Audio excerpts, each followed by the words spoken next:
luwag ni diri sa sulod sa MCT nga port mga idol. Hoy sa Mindanao container terminal diri sa Cagayan de Oro mga idol nga pinakaluwag. Naa diri dagsa mga idol ya ang kuan gikan sa gawas mga export of local na diri mga idol dagko kay nilang kuan. Dagko kay nilang kuan gantry. Mo na mo diskarga barko mga idol kanaw. Ang kaning gamay kana isa light truck mo na mang diskarga sa mo po na mo karga sa mo. Para kay mga idol na kalinya may diri idol no. Na may mga container idol na raw na rami. May itong unit idol karon.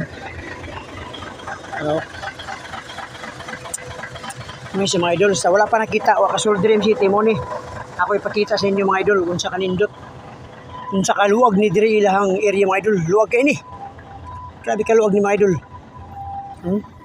Di lang na ako mahurot og suroy idol tungod sa kaluwag. Taraw, makaisa kana basi mo na mo dagan diri sa tuwa ka idol, mo na mo diskarga sa tuwa na raw. Dako kay mga idol. Mo nang gitawag og RTG. Mga idol